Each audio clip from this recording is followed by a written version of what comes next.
Hi, welcome to Special Guest Storytime. I'm Jason Kucsma, the Executive Director of the Toledo-Lucas County Public Library. Today I'm going to read Last Stop on Market Street, words by Matt De La Pena, and it's illustrated by Christian Robinson. This book is published by G.P. Putnam's Sons, which is part of the Penguin Random House family. We really appreciate the publishers giving us the permission to share these stories with you today. So let's get started. Today I'm in the Children's Library at Main Library, sitting in front of the 5 Market Street bus from this book. Okay, let's get started. CJ pushed through the church doors, skipped down the steps. The outside air smelled like freedom, but it also smelled like rain, which freckled CJ's shirt and dripped down his nose. He ducked under his Nana's umbrella, saying, "How come we gotta wait for the bus in all this wet?" "Trees get thirsty too," his Nana told him. "Don't you see that big one drinking through a straw?" CJ looked for a long time, but he never saw a straw. "Do you see a tree that looks like a straw?" From the bus stop, he watched water pool on flower petals, watched rain patter against a windshield of a nearby car. His friend Colby climbed in, gave CJ a wave, and drove off with his dad. "Nana, how come we don't got a car?" "Boy, what do we need a car for?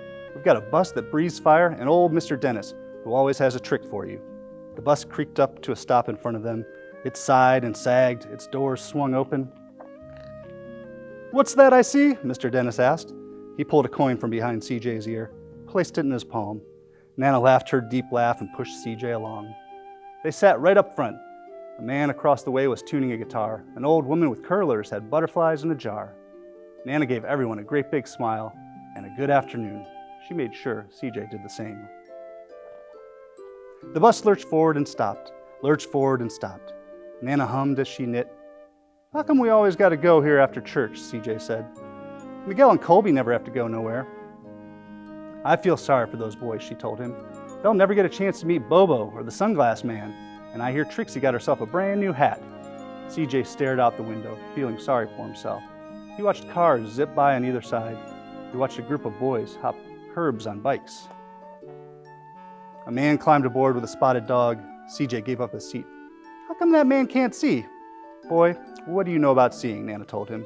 "Some people watch the world with their ears." "That's a fact. Their noses too," the man said, sniffing in the air. "That's a mighty fine perfume you're wearing today, ma'am." Nana squeezed the man's hand and laughed her deep laugh. 2 older boys got on next. CJ watched as they moved on by and stood in the back. "Sure wish I had one of those," he said. Nana set down her knitting. "What for? You've got a real live thing sitting across from you. Why don't you ask the man if he'll play us a song?" CJ didn't have to. The guitar player was ready, plucking his strings and beginning to sing. "To feel the magic of music," the blind man whispered. "I like to close my eyes." Nana closed her eyes too, and so did CJ and the spotted dog. And in the darkness, the rhythm lifted CJ out of the bus, out of the busy city. He saw sunset colors swirling over crashing waves. He saw a family of hawks slicing through the sky. He saw old women's butterflies dancing free in the light of the moon. CJ's chest grew full, and he was lost in the sound, and the sound gave him a feeling of magic. The song ended, and CJ opened his eyes. Everyone on the bus clapped, even the boys in the back. Nana glanced at the coin in CJ's palm, and CJ dropped it in the man's hat. "Last stop on Market Street," Mr. Dennis called. CJ looked around as he stepped off the bus. Crumbling sidewalks and broken down doors, graffiti-tagged windows and boarded-up stores. He reached for Nana's hand.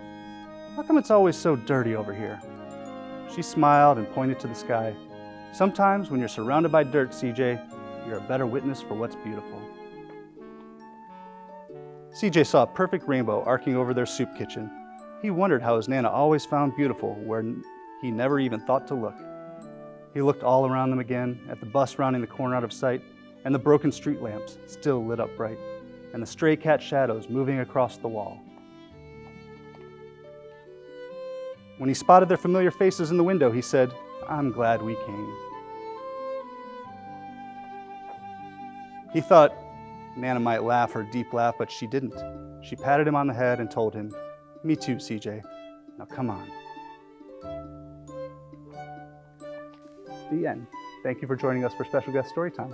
Hope to see you again soon.